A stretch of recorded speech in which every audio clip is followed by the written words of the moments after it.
भिकाऱ्याची वाणी जशी असंतुष्ट असते, अशा वाणीने ह्या 24 लोकांचं वर्णन करायचं. काय दुर्योधन होता, सुमळ्या देव नालायक होता. दुसरं सांग, काय शकुनीचा पुरुषार्थ होता. अरे शकुनीनं सख्या बहिणीच्या पोरायला पत्ते खेळायला लावलं रे भाडव्या. कौरव कोणी मारले माहितीये? कृष्णाने नाही. आरोप करू नका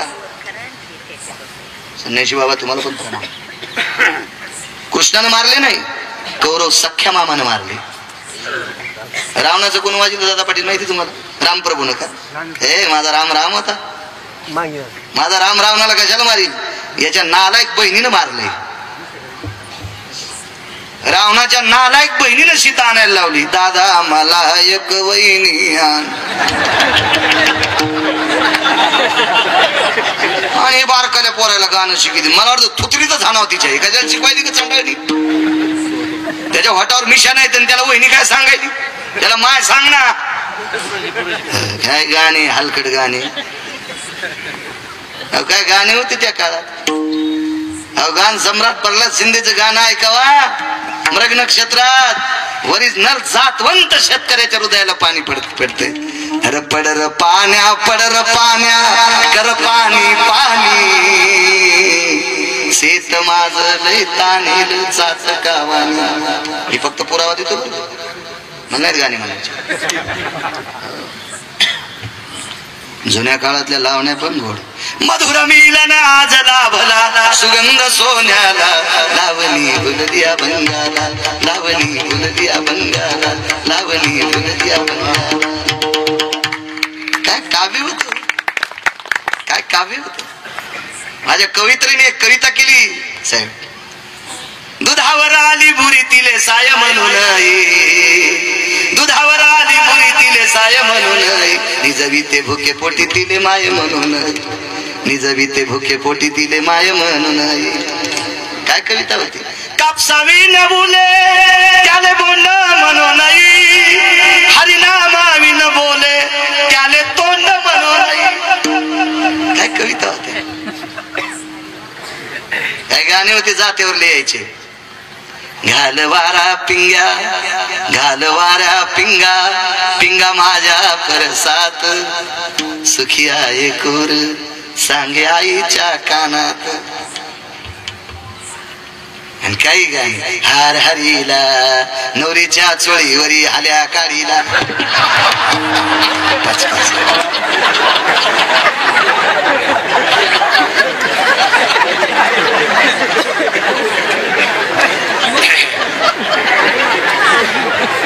काय कविता. कवी नामदाराची कविता होऊन गेली. तुझ्या शेतात राबद माझी सरली हयात, नाही ओढत नांगुर आता आता आता उतार वयात. बैल म्हणत मेल्यावरी मला, मेल्यावरी मला आता एकदा रुजू दे. माझ्या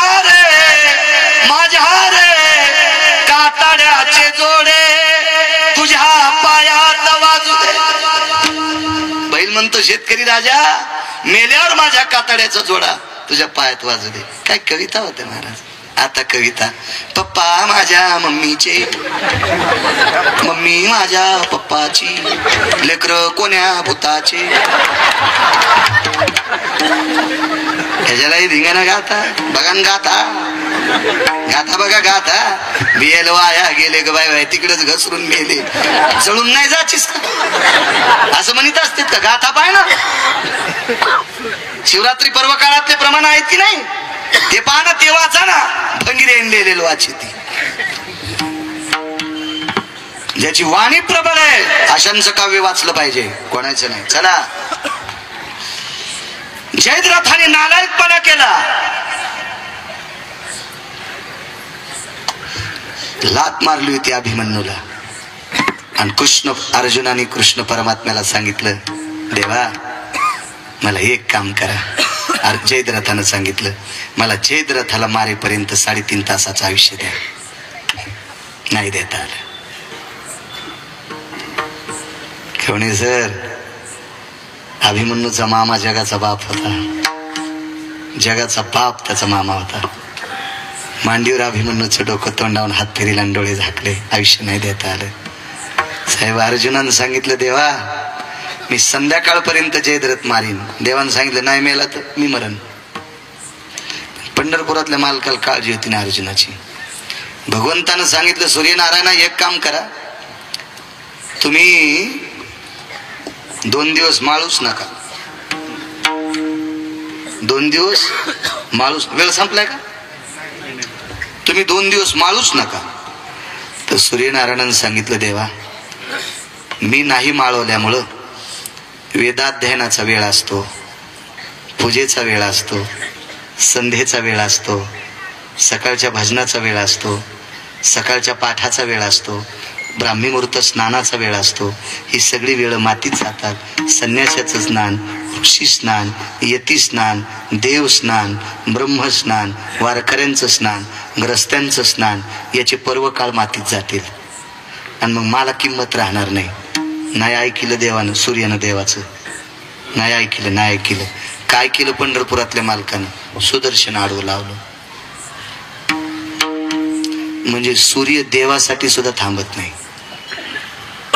थांबला कोणासाठी? वारकऱ्यासाठी.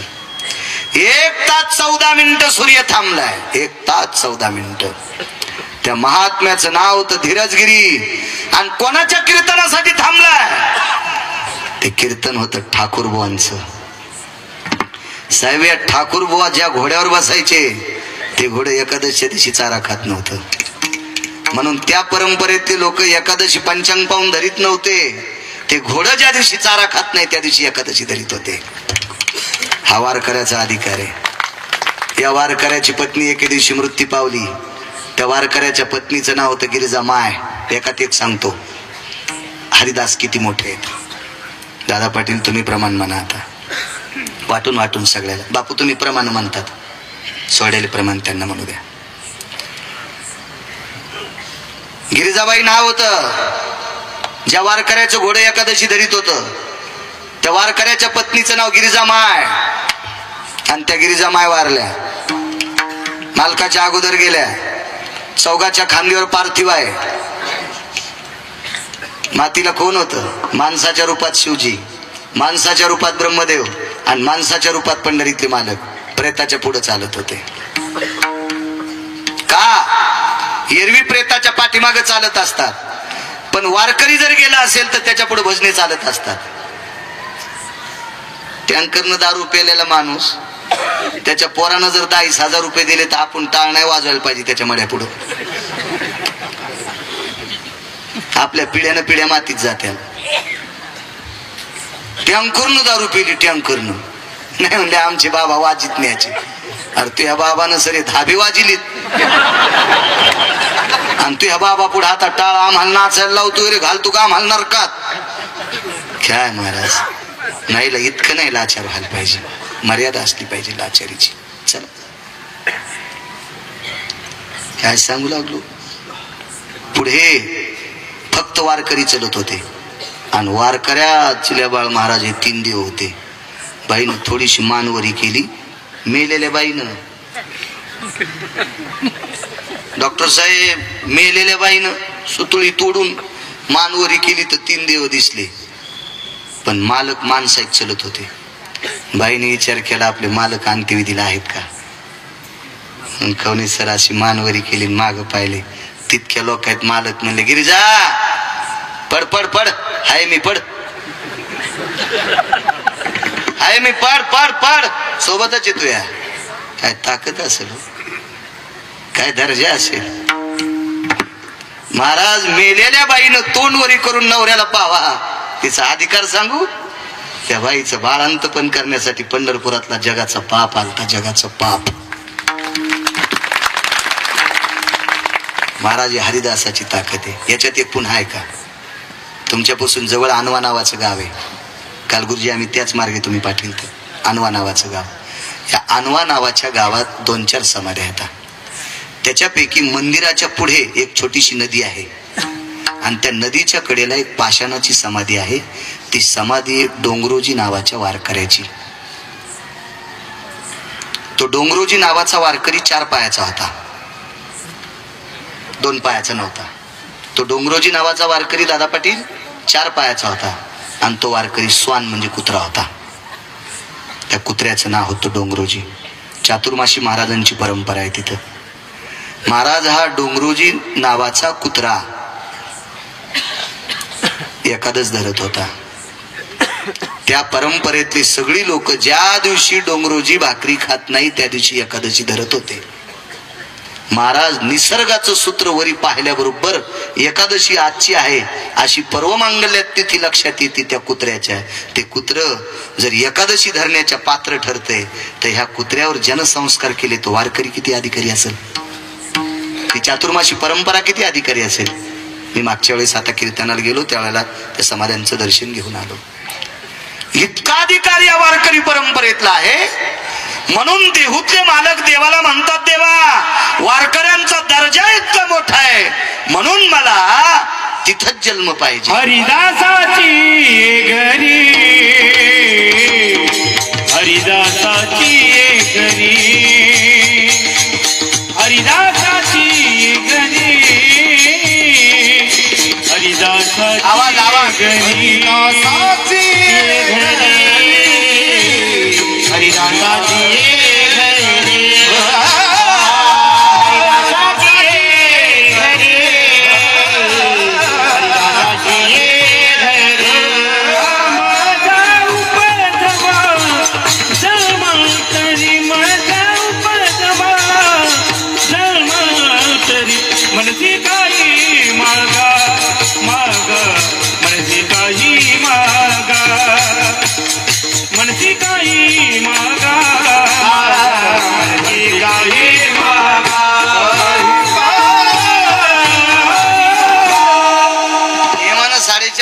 टाइम राहिलाय. 10 मिनिटं राजुरेश्वराची सेवा म्हणून सरकतो आणि 10-5 मिनिटं पुढे जर गेलं तर काय हरकत आहे. 1-2 वाजूस तर मोबाईल हिचकायतलीत ना. तुला वाढदिवसाच्या शुभेच्छा आणि त्याला दिल्यात बायकोनं बुटानं हाणलाय सकाळी तो आणि त्याला ह्यो शुभेच्छा द्यायलाय. याची चपला ना हानी. कशाला आयुष्य मातीत घालता. कधी कधी चांगलं पहा. एक पुरावा मांडतो वाणीला पूर्णविराम देतो. राजुरेश्वराची सेवा 10-5 मिनिटं करतो आणि आज बरं वाटायला साहेब, बरं वाटतंय. वैद्यो नारायण हो धन्वंतरी कृपा पात्रेषु यत वैद्यो नारायणो तथा व्याधी निरशन वितार्थायाम वैद्यो नारायणो नमः. साहेब तुम्हाला असं वाटतंय का मी पंढरपूरला नाही गेल्यावर पुण्य भेटणार नाही? नाही. तुम्ही जरी एखाद्या व्याधी जटाळे साहेब तुम्ही जरी एखाद्या व्याधीग्रस्त पेशंटला दुरुस्त केलं तर पंढरपूरच्या 1000 वाऱ्या केल्याचं पुण्य तुम्हाला प्राप्त होतं. माझ्या माईंना तुम्हाला एक सांगू का, आपल्या म्हाताऱ्या सासूला आणि म्हाताऱ्या सासऱ्याला जर टायमाला जेवायला दिलं तुम्ही टायमाला तर काशीतल्या मालकाच्या 100 वाऱ्या केल्याचं पुण्य प्राप्त होते. 1,00,000 बेल महादेवाला व्हायला आणि सासऱ्याला जेवायला दिलं नाही. बेल नाही व्हायला काय टाकलं, पुष्पदेवा मंत्र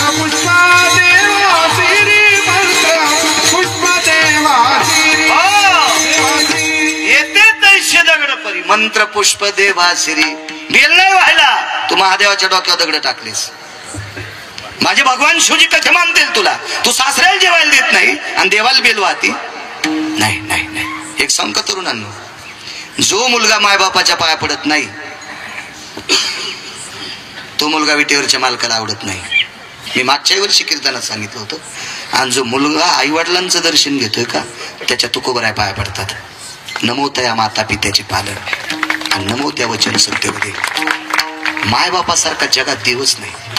पंढरपुरातल्या मालकाचं दर्शन घेतलं, मंदिराची प्रदक्षिणा केली, पाठ पाहिली की 360. पाहता देवळाची पाठ आणि तीर्थे घडती 360. पंढरपूरला गेल्यावर 360 तीर्थ भेटते, फक्त 360. आणि मायबापाचं दर्शन घेतलं की सकळ तीर्थाची दुरे म्हणजे जगात जितके तीर्थ आहेत तितके मायबापाच्या पायावर पण भेटतात राजू. म्हणून कधी कधी आई बापाच्या पायावर वाकायचा प्रयत्न कर जा. तुमच्या बुटा सगळ्यात पाया पडतो. मायबापासारखं दैवत जगात कुठलं नाही, जगात कुठलं नाही, जगात कुठलं नाही. फार मोठी शक्ती आहे. हे माझ्या माईंनो, नवऱ्याला मायबापाला बोलू देत जा.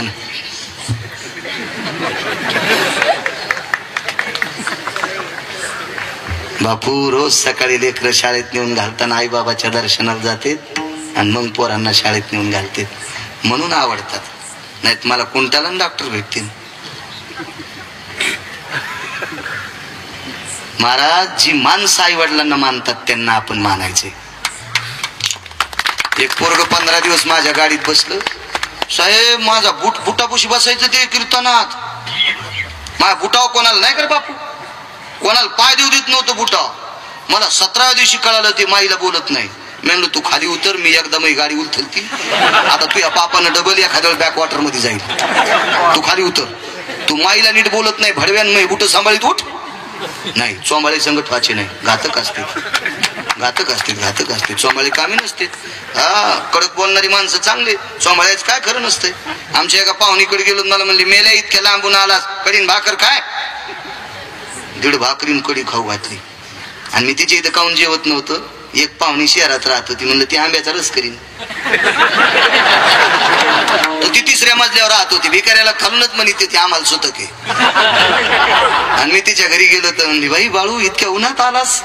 काय बाळू, काय ऊन म्हणतोय रे, काय उन्हाचा पारा तापलाय रे. अरे आम्ही एसी मध्ये असताना घाम येतोय रे, आणि तू एवढ्या उन्हात आलास? हो. पाणी पेशील का? म्हणलं रोगर देते का? त्या अशा चोंबाळ्या काय का मजा आहे चोंबाळ्या. म्हणून चोंबाळ्यापासून सावधान. काय का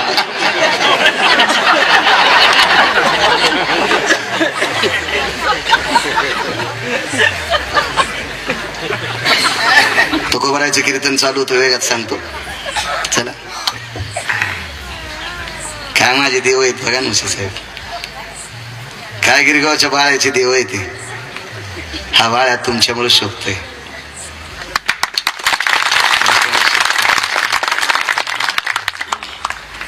तुकोबारायचं कीर्तन चालू. तुकोबारायच्या कीर्तनातले 14 टाळकरी, त्याच्यापैकी एक टाळकरी होते शिवजी कासार. काल मी पुरावा सांगितला, तुम्ही ऐकील का? कालही ऑनलाईन होतं. माझं नशीब या 5 दिवसात इतकं गोड आहे. 5 दिवसापूर्वी कीर्तन झालं. वैकुंठवासी माधव महाराज मगरांनी जिथं चातुर्मास केला, आणि तो चातुर्मास तिथं गाथा नवनीत नेलं, त्या गावात कीर्तन. त्याच्यानंतर सद्गुरु गजानन बाबांचे सेवेकरी, तुम्ही साक्षीदार आहेत, सद्गुरु गजानन बाबा विदर्भ पंढरी त्यांच्या सेवेकऱ्यांच्या अधिष्ठानात कीर्तन. आणि कालचं कीर्तन महाराष्ट्राच्या मातीतले आधारवड मोठे बाबा, मोठे बाबा, मोठ्या बाबांच्या पदस्पर्शीनं पुनीत झालेल्या मातीत कीर्तन. आणि आज विश्वातलं आराध्य दैवत, विश्वातलं विश्वातलं विश्वातलं विश्वात राजो. गाथा आणि ज्ञानेश्वरी पाहिला नव्हती दादा महाराज. त्यावेळेला माझ्या जुन्या काळातली बाई आराध्याला म्हणायची, गणपती मूर्त तुझे झळकते ना अवघ्या जगामध्ये, गणपती मूर्त तुझे झळकते ना अवघ्या जगामध्ये. जुन्या काळात बाई जात्यावर गाणं म्हणायचं.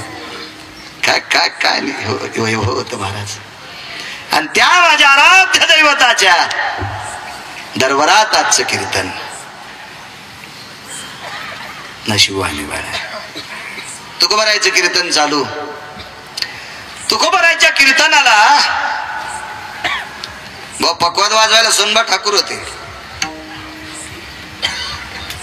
काय पुण्यवान वारकरी असेल ज्यांना तुकोबारायच्या कीर्तनात.